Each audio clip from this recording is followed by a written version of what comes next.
Okay po, so yun, naka-harvest po tayo ng ano lang, bali 2 kilo lang. Ano, mayroon po tayong unang buyer.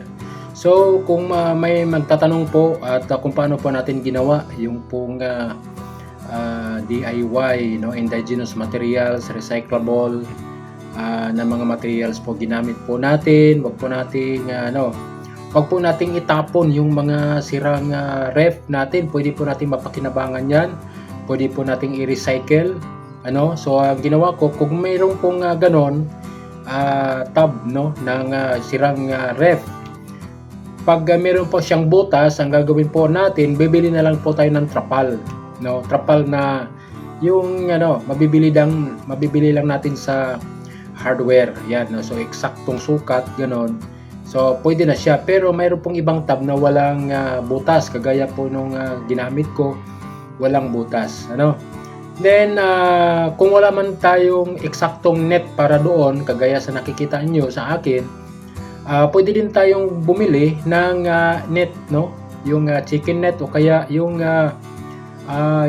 pang shade na net, no, na kasi pag maliit pa, pwede nating ilagay doon sa medyo pino, pero pag malaki na, pwede mo nating ilagay doon sa medyo malaking butas na net, chicken net o kaya fish net talaga. So yun po. And sa first siguro 2 months, na first 2 months ay madalang lang po ako nagpapalit ng tubig, ano. Kung mayroong nagtatanong kung pinapalitan pa ang tubig, nagpapalit po ako ng tubig, pero nung maliit pa sila ay madalang po ako nagpapalit ng tubig, ano. At once a week after po ng mga ganon, siyempre maliban sa schedule ay magiging rin po tayo, i-check natin kung medyo sa tingin natin medyo maamoy na yung tubig, papalitan na po natin, ano. And then yun po, yung sa pagkain din ay depende din.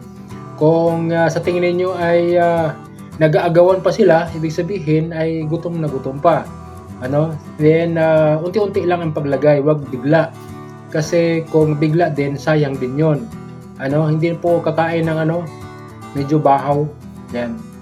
So yun lang po. At mas maganda kung meron tayong area, meron po kaming gagawin, meron po akong i-develop ko po yung isang fish pan na ginawa ko noon, at doon ko po lalagyan ko po ng net, para din po hindi mahirap mag-harvest. So para hindi mahirap mag-harvest, kagaya ng ginawa ko, hihilain mo lang yung net papataas. So yun din pong gagawa natin. Kahit sa mud pan, lagyan po natin ng net para pag nag-harvest ay hindi po mahirap.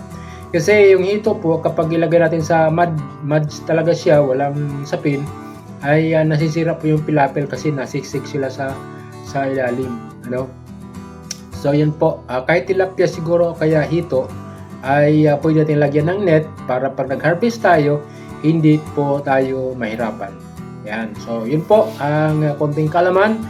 Huwag nating itapon yung ating ibang mga basura, pwedeng mapakinabangan, pwedeng mapakitaan, at pwedeng makatulong. Katulong din tayo, no, sa siyempre hindi natin maitatapon yan, magamit natin. So mapakinabangan, ma-maximize yung kanilang pakinabang o potential. Yan. So God bless po. Medyo iba lang ang boses ko ngayon dahil nahuli po ako ng ubo, pero pagaling na po. So God bless. Bye bye.